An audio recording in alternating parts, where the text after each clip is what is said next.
Bom dia, povo abençoado do Senhor. 17 de abril de 2026, sexta-feira. Espero que você esteja bem, esteja sua família. A palavra que nós vamos compartilhar hoje está lá no Evangelho de São Lucas, no capítulo 4. Eu vou ler na Bíblia Judaica hoje, tá? Então, vou ler exatamente como está aqui. Tá? Daí você acompanha na sua Bíblia lá e a gente vai trocar uma ideia sobre isso aqui. Então, Yeshua, Jesus, cheio do Ruach HaKodesh, que é o Espírito Santo, né? Voltou do Yarden e foi levado pelo Espírito ao deserto. E por 40 dias foi provado pelo adversário. Nesses dias não comeu nada e depois sentiu fome. O adversário lhe disse: se você é o Filho de Deus, ordene que esta pedra se transforme em pão. E Yeshua lhe respondeu: o Tanakh diz, o homem não vive só de pão. O adversário o levou a um lugar alto, mostrou-lhe em um instante todos os reinos do mundo e lhe disse: eu lhe darei todo o poder e toda a glória. Eles foram entregues a mim e posso dá-los a quem escolher. Portanto, se você me adorar, eles serão seus. Yeshua lhe disse: o Tanakh diz, adore Adonai seu Deus e sirva somente a ele. Então o adversário levou a Jerusalém, colocou-o no ponto mais alto do templo e lhe disse: se você é o Filho de Deus, pule daqui, porque o Tanakh diz, ele ordenará a seus anjos que se responsabilizem por você e o protejam. Eles o sustentarão com suas mãos para que você não machuque os pés nas pedras. E Yeshua lhe respondeu: ele também diz, não tente Adonai seu Deus. Quando o adversário acabou de testá-lo, deixou-o sozinho até um momento oportuno. Eu acho que é em Mateus que diz assim, arreda-te Satanás, né? Gente, eu quero falar uma coisa para vocês em breves palavras aqui. Esse texto aqui teve grande importância na minha conversão. Aquela bibliazinha que alguém deu pro meu pai lá em 1970, que tem as referências embaixo, sim. Eu peguei, abri numa palavra e falei: Deus, eu preciso de uma palavra.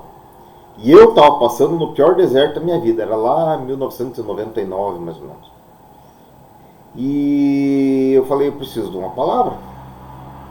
E abri aleatoriamente a Bíblia e fui parar na tentação de Jesus no deserto.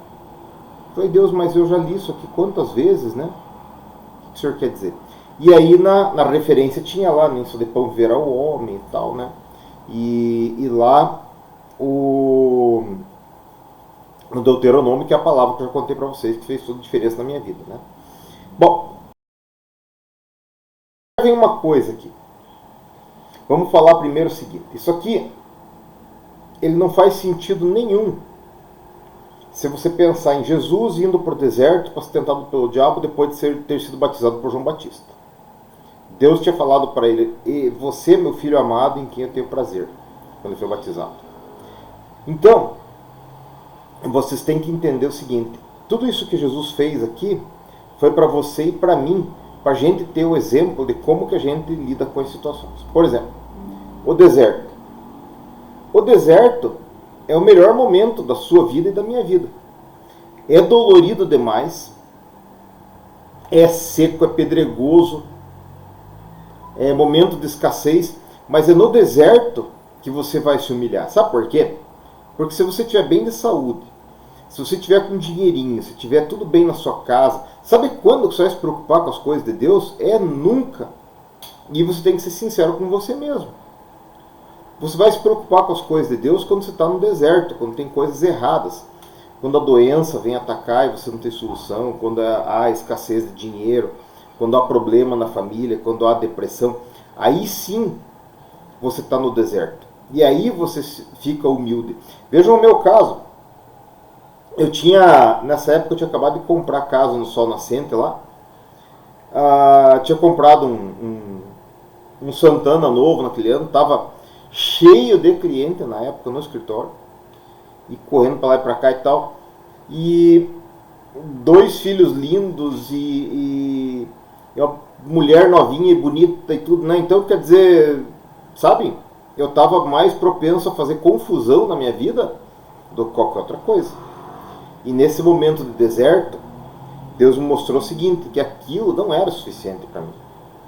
Por isso que às vezes você me vem criticando os pastores aqui, não é que eu não gosto deles, eu gosto, mas é que eu saí dessa região de fartura em busca de um relacionamento com Deus, porque eu estava num problema que tudo aquilo não podia resolver para mim. Eu não podia brigar, eu era muito briguento na época, não podia brigar, eu não podia, dinheiro não adiantava para resolver meu negócio. Então eu precisava de uma solução da parte de Deus. Então eu mudei minha vida no deserto. Agora, o que Jesus nos mostra aqui? Primeiro, o diabo veio tentar ele no momento de fraqueza física dele. Ó. Depois de 40 dias sem comer, ele teve fome. E o diabo chegou assim, viu, se você é filho de Deus, que nem ele falou, transforma a pedra no pão. Jesus podia fazer isso? Podia. E Jesus podia falar outra coisa para o diabo? Podia. Mas Jesus respondeu com a palavra. Tá? O homem não vive só de pão. E o diabo, né? Daí ele foi para um lugar alto, né? E há um mistério aqui, o diabo diz assim, isso aqui foi tudo entregue para mim. Que entregou? Adão entregou para ele, né? E as pessoas entregam esse reino para ele todos os dias, né? Então ele tem uma autoridade ali. O problema do diabo é que quando ele dá, ele toma muito mais. É o AJ velho, que diz meu amigo Pedro Caldas, né? Bom, adore eu. Não, está dito para adorar a Deus.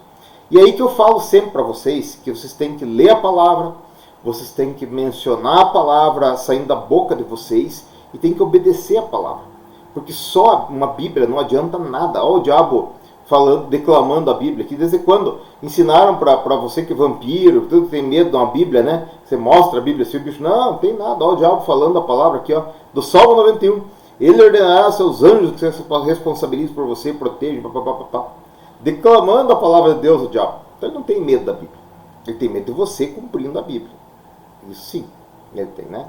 E daí, Jesus respondeu na palavra, o diabo foi até momento oportuno. Então ele não desiste. Então tem certas coisas aqui que ficam bem claras para nós. Primeiro, você só vence o inimigo na força da palavra. Tá? A palavra entra no seu coração, o Espírito concorda com ela e você declama a palavra e o inimigo foge. Segundo, o inimigo fica perturbando. Ele vai perturbar a vida inteira e ele fica em volta. E como ele é espiritual, ele não precisa dormir. Ele vê o que a gente faz, ele vê o que a gente não faz, ele sabe as nossas fraquezas, as nossas tentações. Então, é uma briga bem difícil essa contra as tentações, né?